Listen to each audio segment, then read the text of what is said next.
Let me know when we can begin. Yes, ma'am. Just waiting for admin team to confirm the Yeah, live it's stream. live. Yeah, it's live now. Yeah, please go ahead. Thank you. It's live now. All right, so I'll give it a start, Pariji. Namaste, hello, welcome, adab, sat sri akal, everyone. Pyramid Spiritual Society Movement PSSM Global welcomes you all to the day 2 of the transformational journey of reinventing yourself. On this auspicious occasion of the eve of inauguration of PSSM Global Australia, we're joined by none other than Pari Patriji, the younger daughter of Pitama Patriji.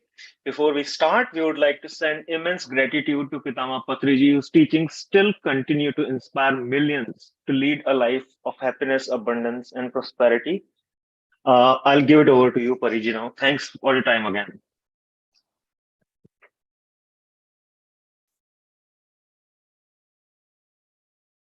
Thank you, Ankit, and welcome everyone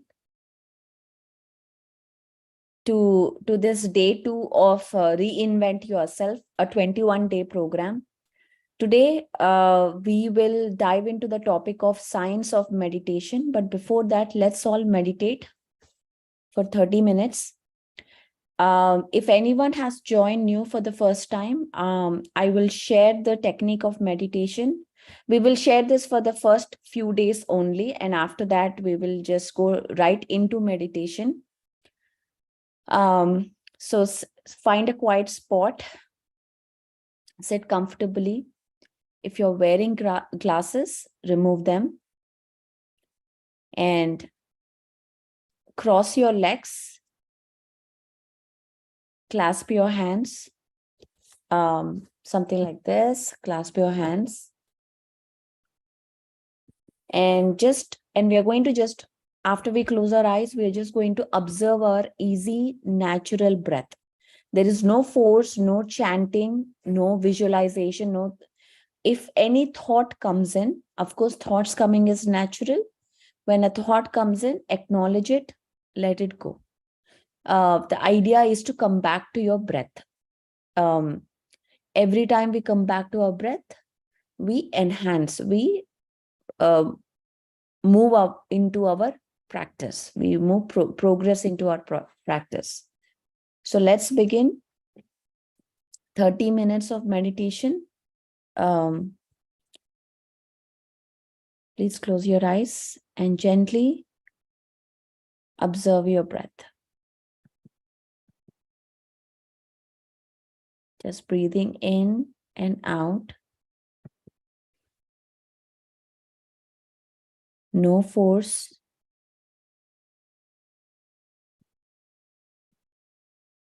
I'll play some music here.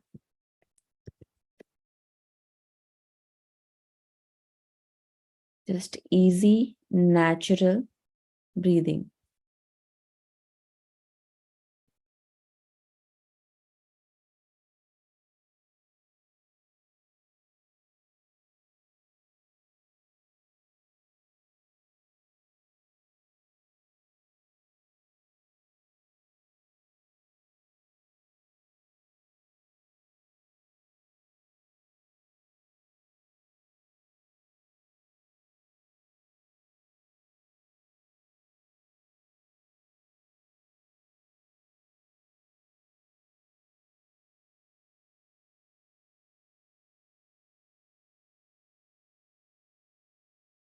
Easy, natural breathing.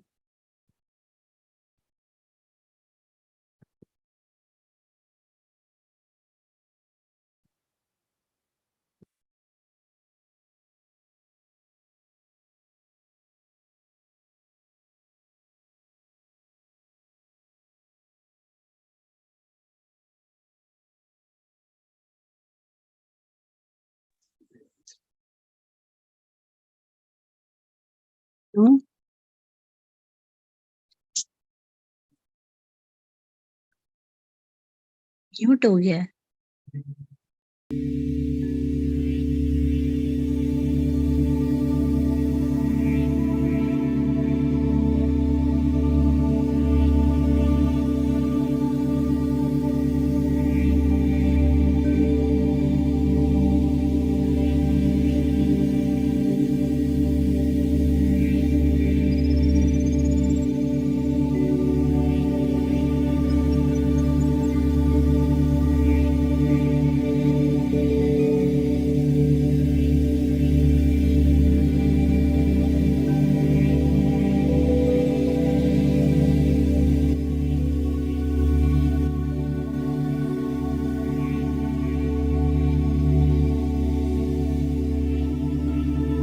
letting go all the expectations, giving ourselves permission to be here today.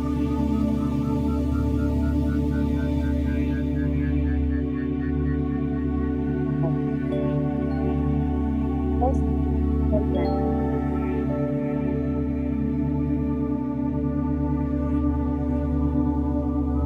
Because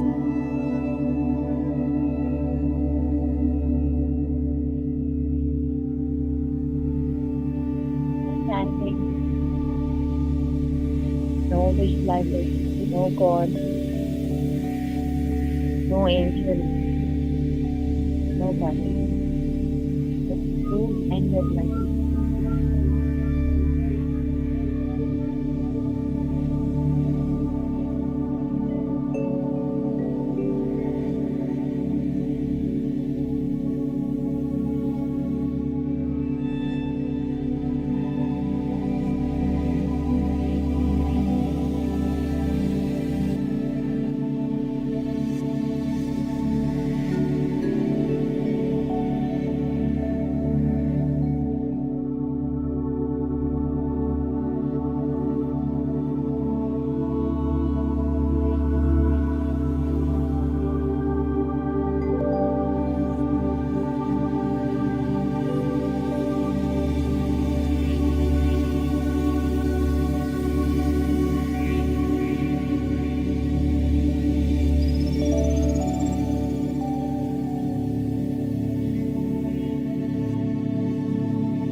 my breath and water rising, start the breath.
Last 30 seconds.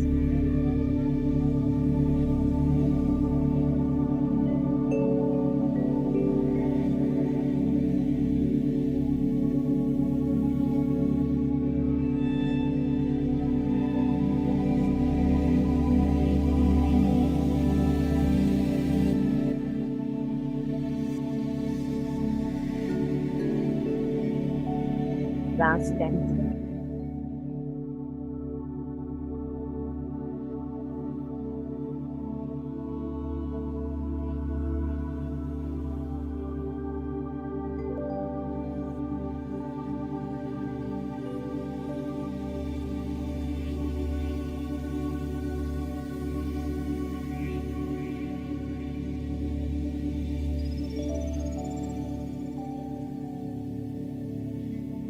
The next breath, I invite you to come back to present awareness. Gently sensing your environment, your body.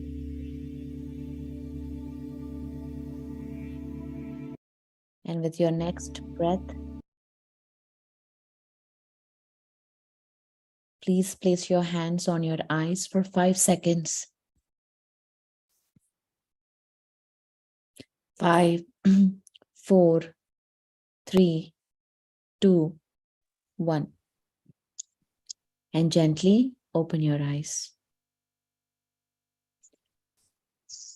Thank you very much for this. Again, another beautiful session. A big claps to all of us for this meditation today. Today, we did meditation with the music of pyramid energies, pyramid frequencies. It's a binaural beats. I'm going to put the link of what the music that we used today here in the chat. So probably tomorrow or day after, we'll talk more about the music meditation. What is music meditation and how does it affect us? So we're going to talk about that. And welcome all. I encourage everyone to switch on your cameras if you can, so that I can see you. It's more interaction here.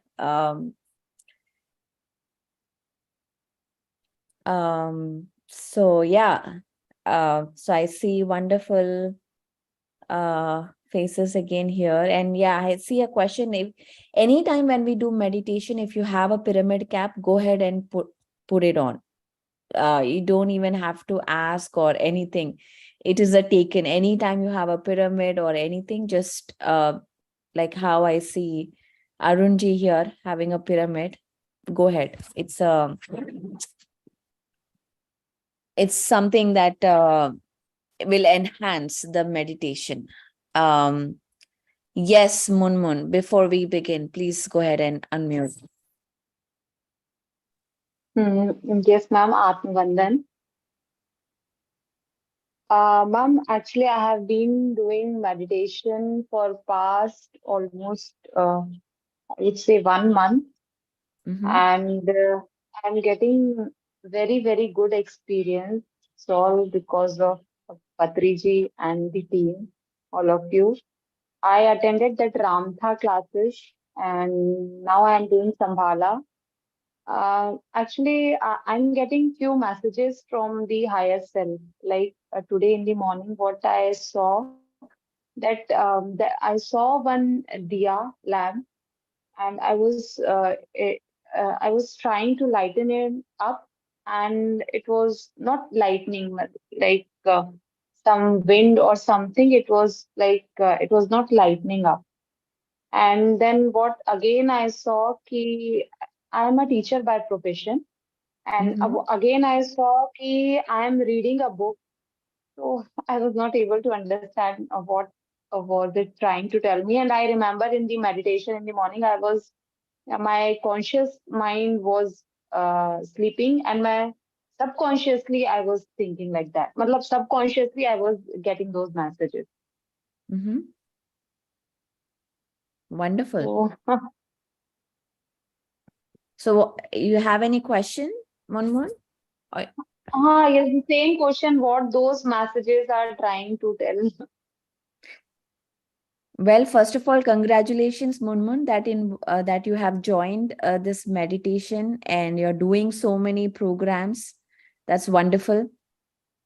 And regarding the messages, what you're getting and what they mean, nobody can tell you. You will know the answer. You will get the answers of what that means. Just don't try to analyze it. If you get an experience this is to everybody. If you see anything, if you get any experience, don't try to analyze it or interpret it. The answer will come to you. You will get the answer of what it means to you. So thank you, Munmun. And I see Kularatnam sir here. Sir, I would love to hear your message before we begin.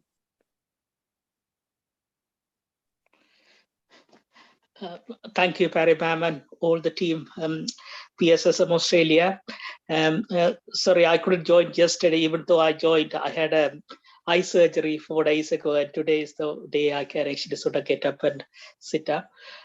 This is a wonderful, great thing PSSM Australia has actually done to create this platform for all the Australian. I was in Australia in August this year, and did a couple of sessions, one in Sydney and one in Melbourne.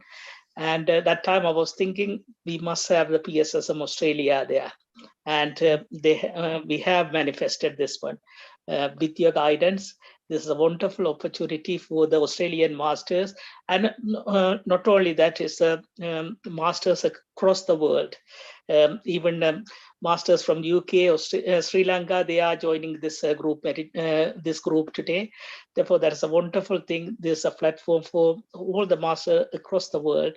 And Australia is a continent as well as a country, and is need this particular platform to spread the meditation. There are so many millions of people in Australia.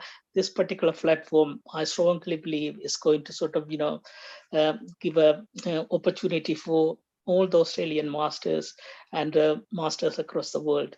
A beautiful platform to spread the meditation across the world. Thank you, Pari ma'am, for your time. I heard yesterday you wake up like a 3:45. Thank you for your commitment and all the wonderful service you are doing. I can still remember last year you were in our house, and so much joy and happiness, and that joy and happiness is still so much, you are spreading across the world. Thank you so much, ma'am. Thank you for the Australian PSSM team for this wonderful opportunity for all the masters to learn meditation and spread the meditation. Thank you so much. Thank you, ma'am. Thank you, all the masters. Thank you, sir. It was such a pleasure to meet Kula sir last year in UK. Sir, I would love for you to share about your experience in Australia. How was it? How were the sessions? Yes, just before it was a family event. I went there, family wedding. Then in back of the mind, I was actually thinking, every moment I think about the meditation. Therefore, while I'm there, I need to do something for the Australian community. Nearly like 15 masters every day, they joined the Tamil meditation group from Australia. Therefore, I really wanted to see them. And I was thinking, how can I actually meet all of them? Because my trip was very short trip. I wanted to meet them, and I said myself, let me organize 2 events, one in Sydney and Melbourne.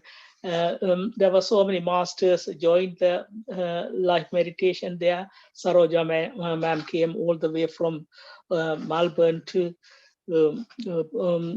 conduct the meditation in Sydney and Melbourne.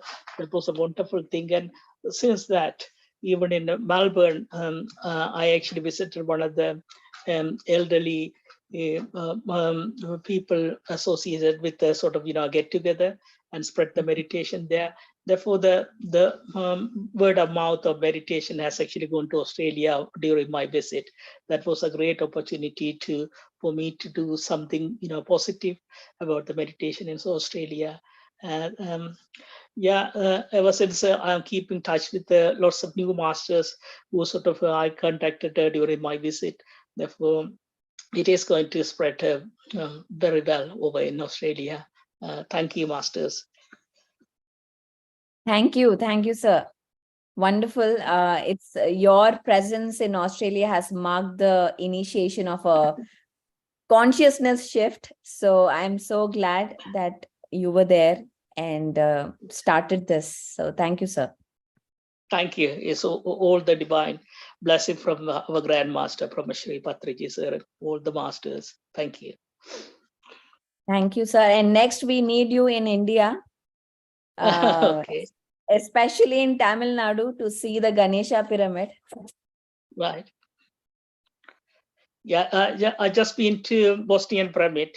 First week of August, September, just got back 2 weeks ago. That was a wonderful, great Wonderful. sun pyramid, moon pyramid, love pyramid. Oh, beautiful. Met Dr. Sam as well there. Yeah. Wonderful. Thank you, sir. Thank you very much. Thank you. So one of the key things here is listening to experiences. When we listen to others' experiences, we learn a lot. So whenever we get an opportunity to listen, we must listen. This is one of the trainings here we give in PSSM. So without any delay, let's begin today's session, which is a science of meditation. I'm going to share my screen here with the presentation. Hang on.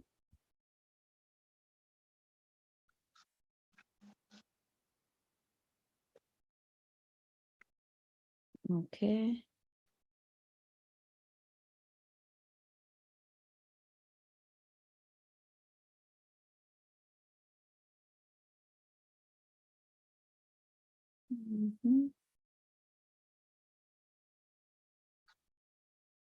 Okay, I hope you can see my screen.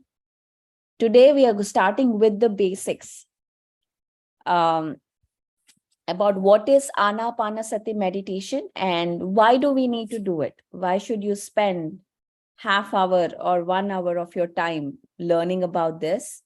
And the second question is, why do you have to share this meditation to everyone? That we'll talk about it as in the coming days.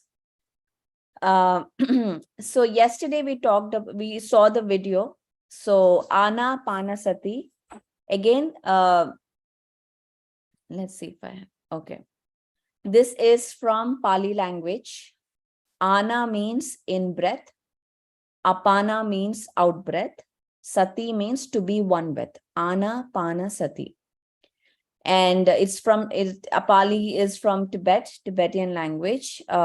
This is one of the when we start reading about the Buddha's Dhammapadas, and when you see that, this is one of the first techniques Buddha has ever introduced. And later on, there were a lot of variations that have come through, but this is one of the first techniques.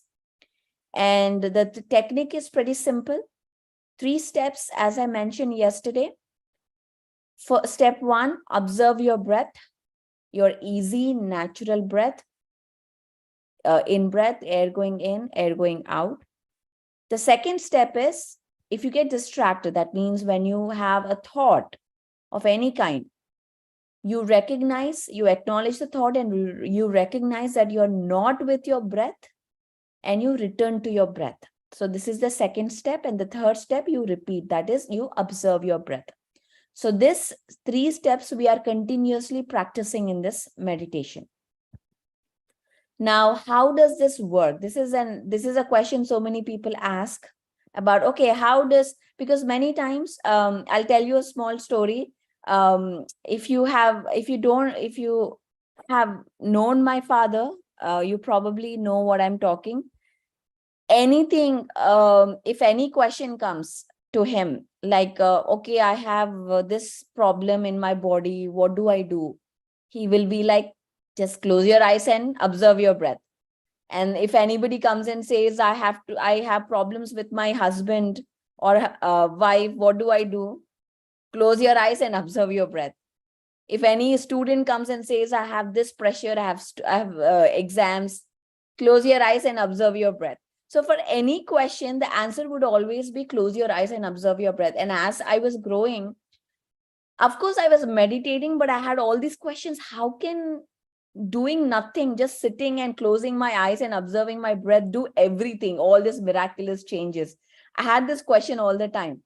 And of course, as I did my engineering and masters, my logical brain started growing more and more and started questioning more and more. How is that even possible?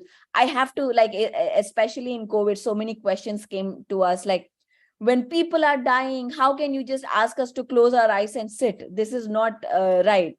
So, but now in this session, we will understand why. And now I understand after research that how closing your eyes in your own home and observing your breath can create miracles in our life. How does that happen? So spiritual seekers all around the world for thousands of years have been practicing this and have been teaching this.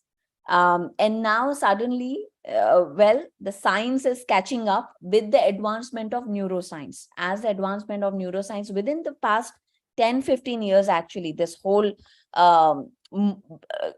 understanding has grown towards what meditation is and how does it affect us. So this is for, again, before we proceed, let's talk about the misconceptions of what meditation is. The first misconception is meditation is religious. Meditation has nothing to do with religion. You can follow any religion or not follow any religion. That is totally up to you. It is your personal choice. Meditation can be done by anyone, any age, anywhere. So it's anytime, anywhere. Anytime meditation. In PMC Hindi, we call it as ATM. The second is the goal is to stop thinking.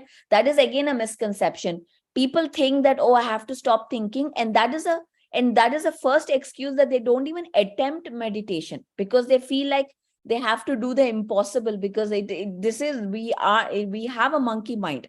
How do I stop thinking? But the goal is, that is a myth. It is not to stop thinking. It is the practice of getting back to your breath. It is cutting the thought and getting back to your breath. So the goal is to observe your breath. The goal is to not stop thinking. So we have to change the perspective on what we are trying to achieve in meditation. Again, the goal is to stop feeling I should not feel cold or anything. Again, we can meditate in any environment. There's a guy called, it's a book also. And through these 21 days, I'm going to share a lot of book names. So Jyoti or admin they will send you in the chat. So don't worry about it. This book is called Wim Hof. This guy, it's a very amazing book. He talks about his method. This guy stays in Himalaya, in mountains, snow mountains, without clothes, without shoes. For 24 hours, he can be in there. And he says that he can do that only because he knows how to work with his breath. So breath is so amazing, so powerful that you can actually, your body can handle anything, whether it is cold or hot, it doesn't really matter. So it's not about stop feeling. It is about when we are into the practice, your body starts magically adjusting to this. So that book, Wim Hof, this guy is a testament of how miraculous our bodies are, how miraculous our breath is. Then the next myth is the meditation requires sitting in lotus position or difficult asanas. No. Sukhasana. We practice Sukhasana. So whatever is comfortable, sitting on the couch or down. Yesterday, Payal, said she couldn't cross. She couldn't sit on the floor. But wherever you can sit, please do. There is no restriction of how, because we are not doing any asanas here. We are not. This is not yoga. This is meditation. This is not yoga. This is not pranayam. This is or mindfulness. We'll talk about mindfulness also, the difference between mindfulness and meditation. Very important question you will get. The next is requires chanting. No chanting, no om, no nothing. Only observing your breath. We are not doing any words or any affirmations, any gratitudes, nothing. We are just observing our easy, natural breath. Another myth is that some people just can't meditate. Oh, Pari, I just can't meditate. This is not for me. But that is a myth. Meditation is for everyone, anyone, any age, any gender. So anyone can meditate. It's a very simple technique. And the next myth is that meditators don't lead a normal life. This particular myth my husband had before I got married, and that's why he was telling me no all the time, because he had the myth that meditators will go into sannyasi or leave the family. Nothing like that. We are here this is called sansar mein nirvan. That means we lead our normal lives, normal mundane issues, and yet live a spiritual life, yet lead a meditator's life. So no changing of clothes. I will not wear white robes or orange robes or whatever robes. I will not change my dressing, or my name Pari will not become Pariyananda or Parimata or anything. Pari will just remain Pari. So we are not changing ourselves in any way. We are remaining who we are, like everyday person, and yet we are leading a spiritual life. So being a meditator it just means that you're changing your mindset, your lifestyle. That's about it. So these are all the myths that we have. Let's go into the science of meditation. Today, we will probably go 15 minutes over, 10-15. The science of meditation. Because of neuroscience, as I mentioned, there's a lot of information we have and tons of books on this. If you are interested to study and teach in your corporates, teach in your in your communities, and sound more intelligent, there's a lot of information about this. Neuroplasticity, one of the key aspects of this is neuroplasticity. So, in I studied schooling in India. In India, we were taught, I don't know about now, we were taught that the brain will grow only up till the age of 12 or so, something like that. And they would make us eat badam and drink milk and all of that so that the brain grows. And because after that, the brain doesn't grow. But that is a total misconception, a total myth. That is not true. Brain is changing. Brain is growing and changing until the time of your death. It is always changing based on your thoughts, based on your belief systems, what you believe, what you see, what information is being fed into your brain. It is always changing. So this particular aspect of change is called neuroplasticity, where your brain, based on the information, based on your thoughts, the neurons in your brain gets activated. So when we meditate, it's not just about the spiritual woo-woo, some magic is happening. Your brain is actually physically changing. Your brain has changes as you meditate. So we'll talk about how does that change in the coming slides. And of course, better focus. Today, the biggest, I think, the plague that it runs is attention. We have so many distractions, guys. I mean, I find myself catching myself so many times watching TV and being on Instagram or some app on my phone. It's like we are stimulating our brain continuously, so much stimulation. And this is affecting not just us, it is affecting our children to a very large extent. If you have children, toddlers, I have 6 and 8. So I know I have to, like, how much effort it takes to keep them engaged all the time, because their brains are stimulated so much with the social media, with the ongoing screens that is happening. So meditation, more than us, it is needed for the children. I don't care if you meditate or not, but if your children must meditate, because it will help them with this focus, with their memory, with their attention span. ADHD, there's so many issues every day. I hear about the attentions. Oh, my child cannot focus more than 10 minutes, 15 minutes. Now even the class times are getting reduced. And also the ads, that we use, it has to be 60 minutes. The videos that we use, 60 seconds, 1 minute, because even as adults, we are losing that attention span. So we are not able to enjoy. This will affect in our happiness, because we won't be able to enjoy when we are just asked to sit in the nature and enjoy the nature. We are like, okay, I don't know what to do. I have to do something. I can't just sit here and enjoy the nature. And this is the attitude that develops with this. We are going backwards, spiraling down with this. So meditation can help. Meditation helps in better focus, increased stability, less emotional reactivity, not just in emotional intelligence. We'll talk more about this. Not just reacting to things, responding. We learn how to respond to things.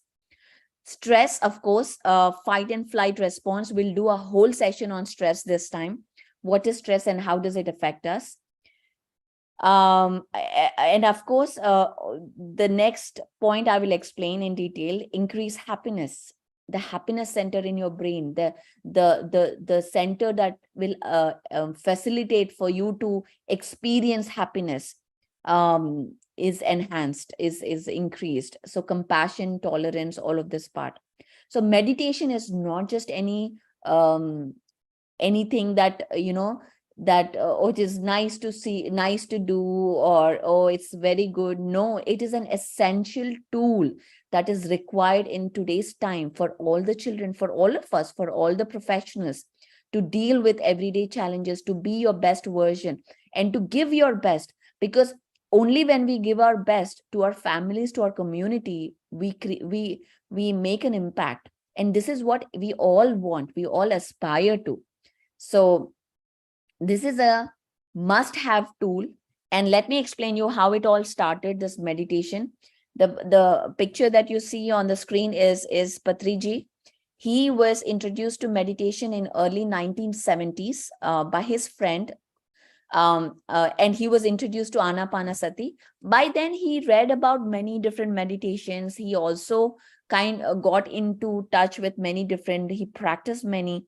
But when he heard about this meditation and he practiced, he immediately knew that this is it. The search is over. And then he set his mind to start teaching about this meditation to the entire world. In 1979, he had a walk-in experience. I'm not going to go into what walk-in experiences is this. This is an advanced concept. We will talk probably in the next workshop, doing only advanced topics. Then he got trained. He went to many gurus. His guru is Sadananda Yogi. He's a very, very great master. And it's a very interesting story on how he met his guru. Maybe one day I'll share. And he was a voracious reader. Oh my goodness. He must have read, I don't know, millions of books. The amount of books he has read. And imagine, PSSM is the cream of everything that he has read. So it is so amazing that we don't have to do all the work. We can just learn from, it's like a guidebook, in exams, you'll get the guide. Only the exam questions will be there. So it is like that. It's pretty amazing on how much research he has done. And also encourages everybody to be a researcher, to be a scientist. So he realized that his mission was I'll just give a brief about him. We'll go into detail on PSSM history. He was a marketing officer at a fertilizer company, doing a very ordinary job. He was a very ordinary man, born in a Hindu family, middle-class family. But yet when he realized his mission, he decided to quit his job. I was probably 8 years old at that point. Quit his job and start teaching meditation to everyone and anyone, whoever he sees. The vendor guy, the vegetable guy who comes, or the milkman who comes, whoever comes to our home will be taught meditation. He would not leave anyone. And that's how actually the Pyramid Spiritual Society, Karnool Spiritual Society, has started. And he had 2 daughters, that's me and my sister. And when he left his job, that's another story. My mother was in panic because he was the only breadwinner in the family.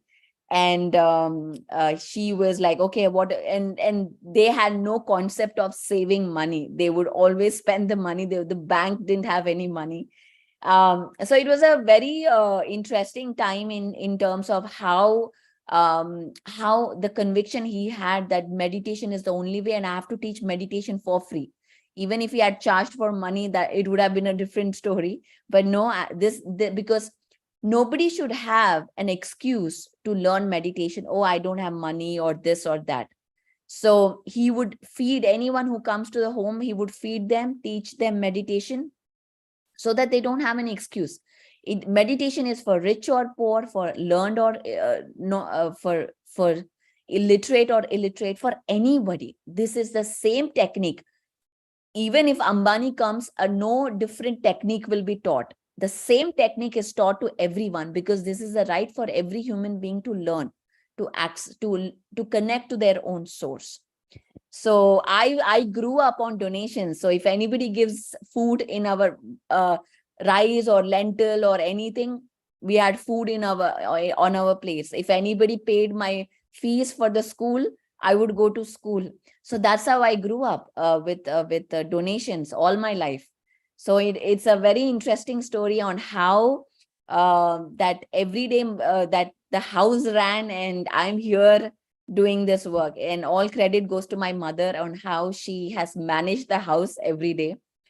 So he would travel 365 days teaching this meditation, on road, on train, on flight, whatever way he could. The main mission is that meditation seed has to be planted everywhere. And today it started with one person. Today there are millions of masters teaching meditation, just like how we heard Kula sir, how his passion to teach meditation when he came to Australia shows us that now millions of masters around the world are doing this work, like GK sir yesterday we talked about. So this is a brief introduction of how it all started. So what really happens? There are 3 steps in meditation. Okay, 3 steps. Let me see the time. Okay. The first step is when we are with our normal flow of breath, when we are with our conscious breath, our mind becomes empty. So what happens is, with practice, the breath first starts with, from your chest, slowly, it goes less and less and less and less, and it stays right here. Okay. And when that happens, your mind goes empty. Now there won't be any more thoughts. You'll forget your body. You'll forget the time, how much time has gone. Oh, it's half an hour, 1 hour. Never even realized. You'll forget the time. You'll forget your body. You'll forget your environment, where you're sitting, what you're doing. Forget everything. So mind will become empty at that point. And the second step, when the mind becomes empty, huge cosmic energy flows, it gets flooded into our physical body. So this is the second step. The cosmic energy flows into our body. Now, see guys, when there is lot of music, lot of sound, if I'm talking, will you be able to hear? You'll be like, let's just please, everybody silence. Pari is talking. You would be like silencing everybody. What does that mean? When there is silence, you can listen to something, you can hear something, you can get the message. In the same way, When there are so many thoughts in our head, how can we connect to a message or to our own voice, to our own source? It cannot happen. So that is why we have to first empty our mind, stop the incessant chatter to receive the information, to connect to our own source, to receive that energy. So silence has a very, very important role. Okay, I am somewhere. Okay, the second is that the huge cosmic energy flows. Now the third step, what happens? When enough cosmic energy flows into your body, your pineal gland or third eye activates. When this activates, that is when this is the 3 steps that happen. Third eye is with everybody. This is the actually pineal gland. Pineal gland has liquid crystals in it. This is where you will understand, you will enter into multi-dimensional realities, understanding more about yourself in terms of what is your word, what's your past, what is your future, getting more messages through visions or through sound or through knowing, through different clairs gets activated. So these are the 3 different steps, and we'll talk about the 7 different types of experiences in a bit.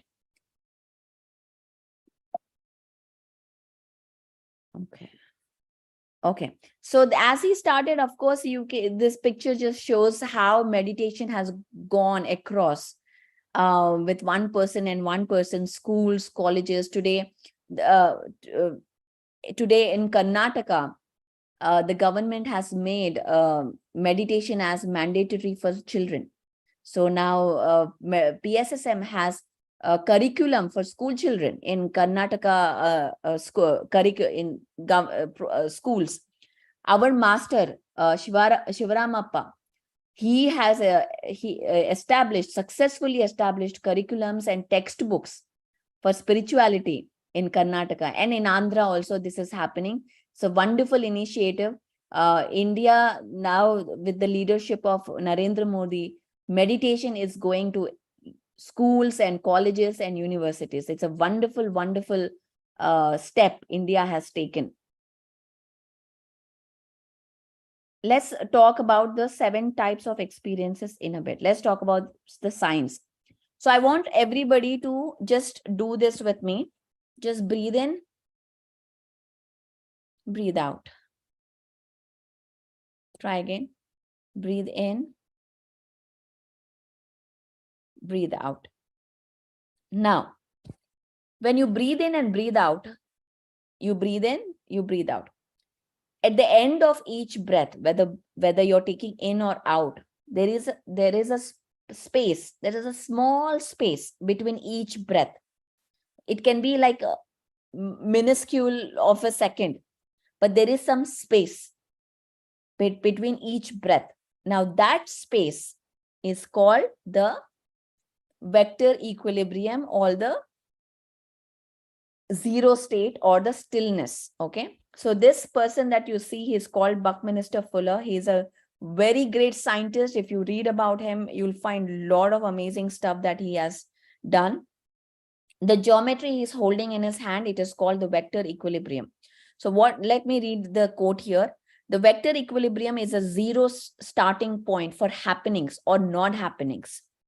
It is the empty theater, an empty circus, an empty universe, ready to accommodate any act and any audience. Equilibrium between positive and negative is zero. The vector equilibrium is the true zero reference of the energetic mathematics.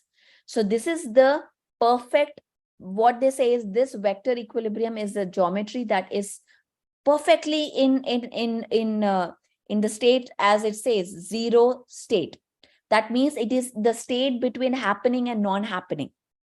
It is this is also known as a quantum state, where there is nothingness, that any possibility can happen in that. Anything can happen. You can put any seed. This exact state is a state that the space, this minuscule of that second that you have between each breath.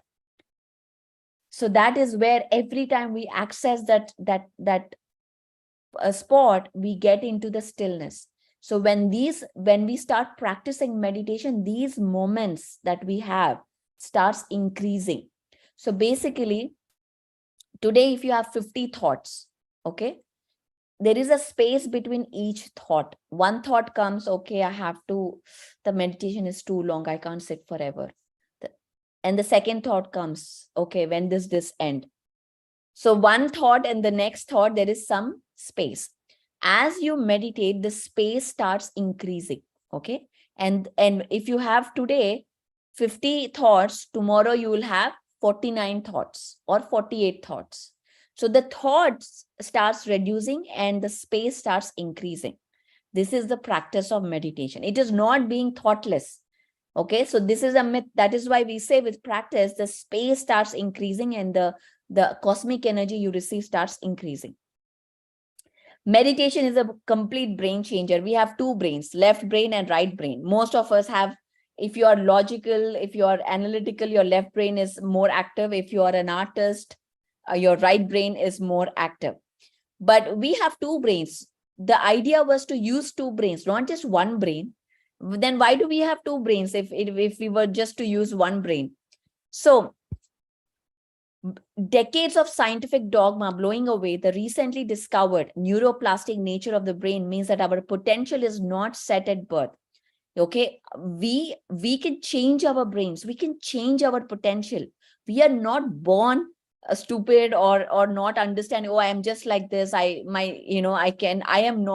used to say every time, I am not creative, I don't know anything.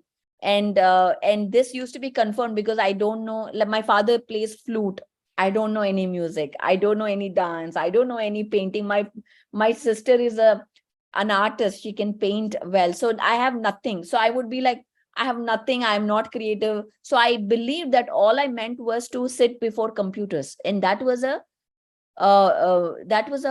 lie I believed. And I spent 10 years thinking that I can do nothing else but to sit in computer. So I was in my job, locked, trapped as a slave, because I believed a lie. But with meditation and with this neuroplasty, you can change your brain. And I started, now as I started, the creative juices started coming, lot of things started happening, and my whole profession changed. I quit my job and my profession changed because I refuse to believe a lie that I am not creative. So with meditation, your potential, inner potential starts changing. You will start accessing the two different brains. And how your brain changes, we'll talk about that. So meditation balances both brains, both left and right. It also, so basically this is another research where this Dr. Sperry's model suggests that the left-brained people are generally, again, this is what we just talked about. So between left and right brain, there is something called, there's a gray matter that is called corpus callosum, okay?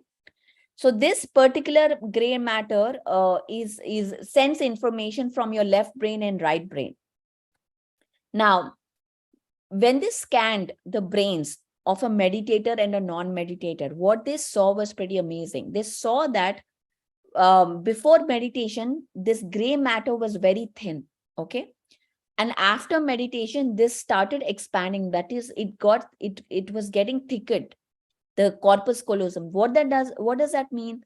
That means that the information is traveling. You can access information from your right brain or left brain. For example, you're sitting in a meeting. You're like, there's an important presentation going on and you're supposed to speak. And at that very moment, you just don't know what to say. You just don't know the right word. You're just rambling or you're doing something, and you come back to your desk and you're sitting and you calm yourself down. And you're like, oh my God, why didn't I say that? Why did I knew everything. Why couldn't I say that? You're thinking in your mind. Or when we are fighting with our spouse, how many of us fight with our husbands or wives on a daily way? And at that moment when we are fighting, we just don't get the right words to come back, like, hey, you did that, why are you doing this? When we go back and said, I should have said this, I should have said that, all the thoughts come into our head. So basically, wisdom, knowledge is power only when it can be used at the right moment. Right moment when you can use it, then knowledge is power. Otherwise, if you even know the knowledge of the whole world, if you can't use it at the right time, it is a waste of it. It doesn't really matter. So meditation will help you access that information at the right moment, at the having that presence of mind. So this will enhance your productivity, your performance at wherever in whatever career or a housewife, what student, whoever you are, it will enhance your efficiency.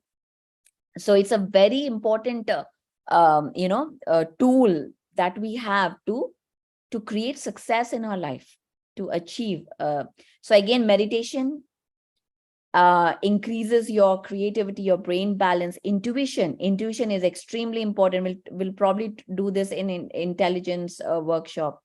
Focus, deep thought, mental health, memory, clear thought, happiness, musical ability. So now you can see how just closing your eyes and observing your breath, doing nothing, can do so much for you. So now we understand how that helps our relationships, our health, our our ability to make clear decisions.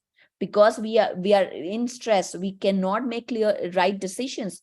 We attract wrong relationships, wrong career choices, and that creates drama, emotional turmoil in our lives. So if I tell you that you would be able to avoid all of that drama, save your money, save your energy, would you be willing to spend half hour of your time in meditation?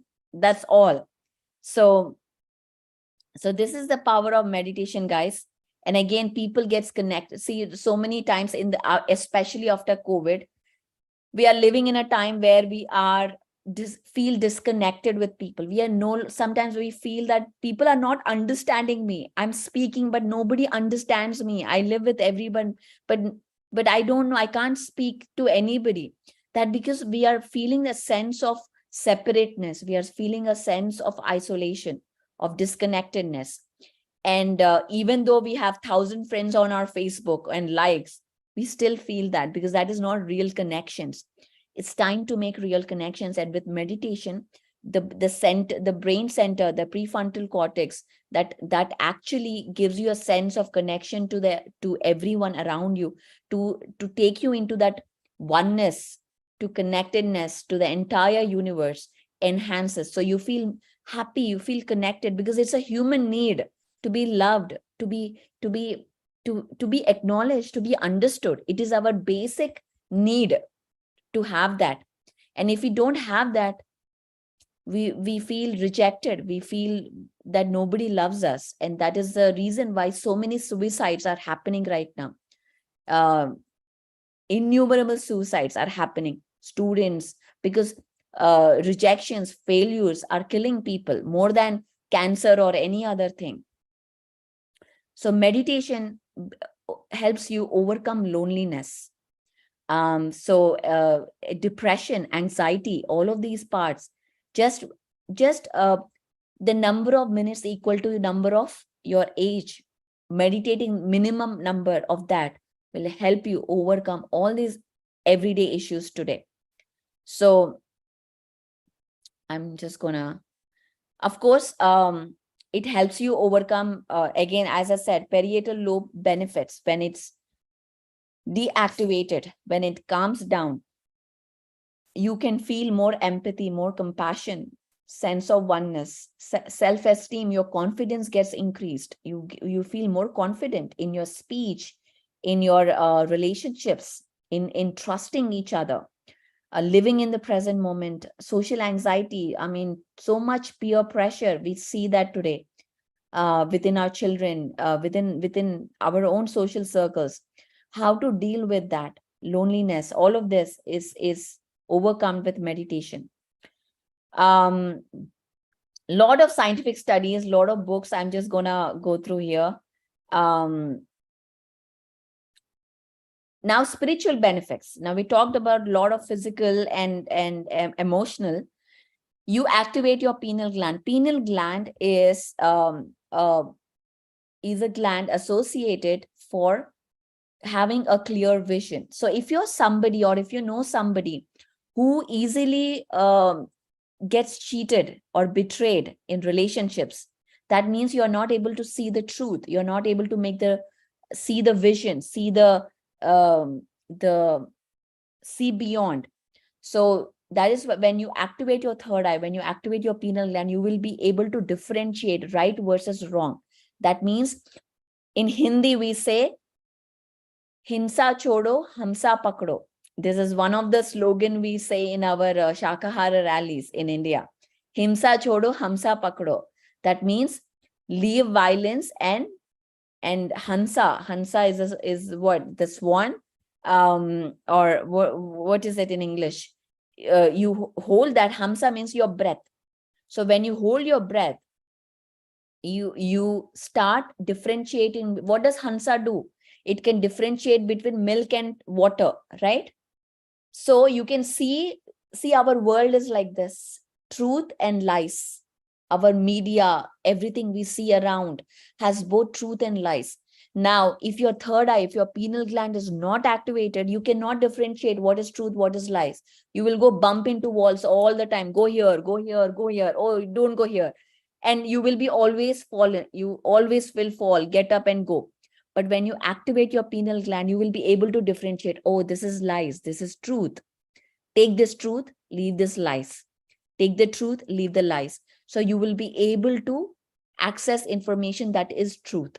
So that is why activating pineal gland helps you have a clear vision, make clear decisions, increase your creativity, your intuition, awakening your kundalini, activating, balancing your male and female energies, because we are both male and female. We have both the energies, balancing them out, experiencing multidimensional reality. You are not this body. You are a spiritual being. You're a soul that is a traveler, ever traveler. You never, only the body dies. You never die. We have various past lives, various future lives. We lived in many different planets, many different galaxies, many different star systems. When we start meditating, we start accessing these different frequencies, different dimensions, and our perspective starts broadening. Our frequency starts rising. All this happens through meditation. But again, there is only one technique, and the technique is Anapanasati, where we just observe our easy, natural breath. Nothing else to do. No chanting, no visualization, no gratitudes, no setting intentions, nothing you have to do. All you have to do is close your eyes, observe your breath. It's as simple as that. So with this, I'm going to close today's session. I know it may be a lot, and this is how it's going to be every day, guys. We're going to share a lot of information. So I hope you are ready for it. And we will have any questions or anything. We can take a couple of questions. We have 4 minutes. I'm going to stop sharing.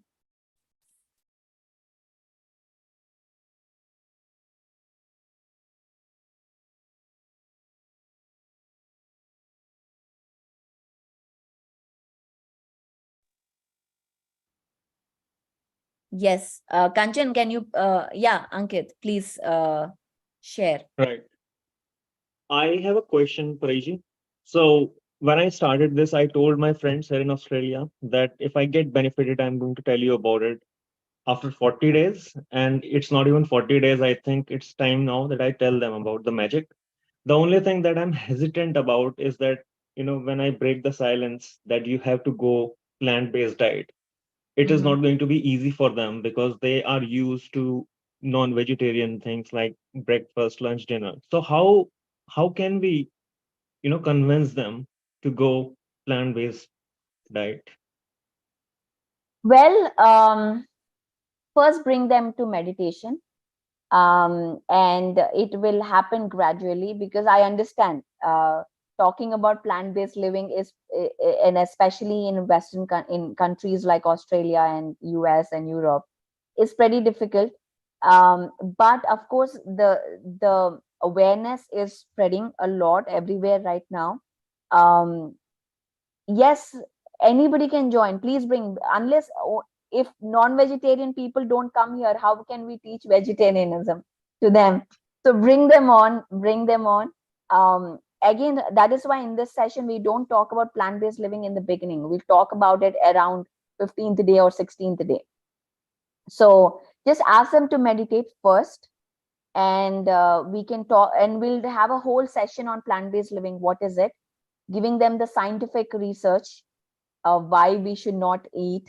So start with meditation. Just say, manage stress, anxiety. Use these words to manage your stress and anxiety. Meditate.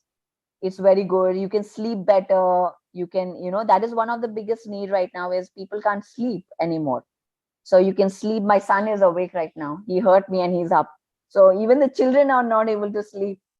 So yeah, sleep better. You can perform better, increase, productivity. All of these are the key words I speak with my friends, because if I talk anything else about soul or about third eye, they'll be like, okay, you're crazy. So yeah. Thank you. Thank you, Ankit. Yeah, Shivani, you can go next, please. Hello, ma'am. First of all, thank you so much for sharing your wisdom beautifully. Love the session. My question is, one of the benefits of meditation you said is improves compassion. Now, for myself, I feel I'm extra compassionate in the sense, I attach to people, happiness and sadness, and it makes me cry both ways. And then if I want to control that cry part of it, being so connected to people, it's not only my happiness. If I see someone happy for something, I'll cry for them. So how can we control that? How meditation helps to, I think, reduce that compassionate part of me? That is not compassion, that is attachment. So Okay. yes, meditation. See, there is two things. There's a very important point you raised, Shivani. This is something that we are all actually facing in our everyday life. Care is necessary in our life. We need to care for each other. We need to show the care for our neighbors, for our children, for our elders. But there is a fine line between care and overcare. Okay, there's a fine line between care and overcare. When you cross this line, that's when anxiety, that's when hurt, all of these starts coming. So hopefully, and we will talk about it. Yes, meditation absolutely helps you with being aware of what is care and what is overcare, understanding that line. So when you understand, you set. So this is where the most greatest session you will have is boundaries. This is where you need to set boundaries for your energy, for your space. And we have a session on that, healthy boundaries. You will be amazed. Okay. So we'll talk about it. Ma'am, just quickly, you said, it's attachment, not compassion. To my understanding, the attachment will come to someone I know and I'm connecting with them. But if it is completely third person, I have no idea. I'm in a group of people and I've seen someone and I've got connected or whatever. I do not feel it is attachment. What do you describe it as? See, attachment is not to a person. There are different kinds of attachments. Attachment doesn't just mean to a person. Attachment to an emotion. Attachment to a feeling. Okay. So it is not necessarily you're attaching to that person because you don't know that person. You're attaching to that feeling, that emotion that person is going through. So in energy work, actually what I do is we have so many attachments to these emotions. We actually cut the cords to those emotions because we associate that emotion and we get connected. Yes. So it doesn't really matter who the person is. If a person is sharing an experience, you immediately get connected. Yes. So that's it makes more sense. main attachment. Yeah, it is To that. an emotion. Yes. Thank you so much. Yes. Yes. Thank you, Thank Shivani. you. Last question, Namita. Hello, ma'am. Namaste. And yet another beautiful session. Thank you for that. My question is, ma'am, like when we do meditate, we hear people's experiences, the healing. There are so much chronic diseases, cancers and stuff like astral surgeries are happening. But sometimes, like some meditators are not even able to heal like a simple diseases. Like I have a thyroid. I'm doing meditation for 2 years now, but it's not like still is almost the same. Or it's getting better, but not at that that I'm totally off the medication. So where I'm lacking. So where is my lack in terms of meditation or effort? So, sorry, what are you not saying? Ma'am, like I have a thyroid. Like I'm Uh-huh. listening people's experiences, they heal the cancer within 1 year or 6 months or something like that. And I have a thyroid, and I'm doing the meditation like 2019 very seriously and every day. So I'm thinking where I'm lacking, where I'm not doing enough, that I am not able to cure it. Well, I don't think it is you're not doing enough. I'll share my experience. I had thyroid too. I used to take 0.75 mg synthroid every single day, and the doctor said you have to take this for the rest of your life. This happened after pregnancy, and I was like, okay, no way, I'm gonna take this all my life. One of the doctors over there, she'd mentioned stop to stop dairy for 3 months. And then I said, okay, fine. I was always a vegetarian, so the only part is the milk, the yogurt and the milk. That is what is the biggest thing. So I said, okay, fine, let's just do it. And then I stopped for 3 months. Okay, I stopped and went back and got my blood checked. No more thyroid. Thyroid gone. I do not take Synthroid ever, and I am as if it never happened. So food is very important. There are different aspects of healing. Of course, the food that we eat, we have to see what kind of food. Does it have prana? I don't use microwave. I almost make food every single day, fresh food. So it's important to eat good high vibration food, water, meditate, and your mindset also. Sometimes there's a lot of belief systems that manifest as problems, and especially thyroid is about throat chakra, is not able to speak your truth. I had severe migraines. Oh my goodness, I would close the door for 3 days. I would not see the light, because if this light is there, my head will blow up. I would be a crazy woman. God forbid, if my husband makes a sound in the house, I will go crazy on him, shouting at him like, how you don't know I have a headache and this. So I was a very miserable person to be around when I used to have a migraine. But the moment I started saying, my son is laughing, the moment I started saying my truth, living my truth fearlessly, authentically, all migraines instantly have gone. Nothing, as if I don't get headaches anymore, nothing now. So it is also the blocks in your energetic blueprint that manifest as physical blocks in your life. So it's yeah. Oh, sorry, ma'am. Sorry, you say first. Sorry. No, go ahead. What? Tell me. No, I'm just saying that if you start speaking your truth, then it won't hurt a lot of people, and then you lose a lot of relations, isn't it? Whether even if you don't speak your truth, it's not helping anyone, because you're not an authentic person. Nobody can connect to you. So you choose whether you want to have real relationships, or you just want to please everybody. What do you want to do? Yeah. It's a hard decision to make. Yeah, but yeah, I understand your point that speaking truth is holding up too much on your throat chakra, and you're not speaking what you need to speak, what you really want to speak, but you're not. Yeah, because real connections will only happen when you are yourself, when you speak your truth, when you're authentic, and I'm not saying be very rude. Oh no, this is the way, like how children, like the young generation does. I am this way, this is what I like, this is what I will do. Don't be rebellious, be compassionate, speak your truth with compassion.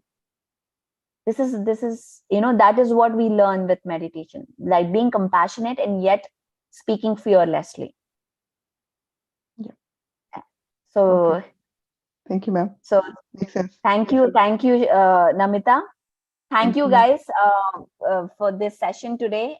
We will again meet tomorrow, same time. Tomorrow we will learn about music meditation, how music supports meditation and what is the science behind it. Okay, so thank you so much. We will see you guys tomorrow. Bye-bye. Thank you. Thank you, ma'am.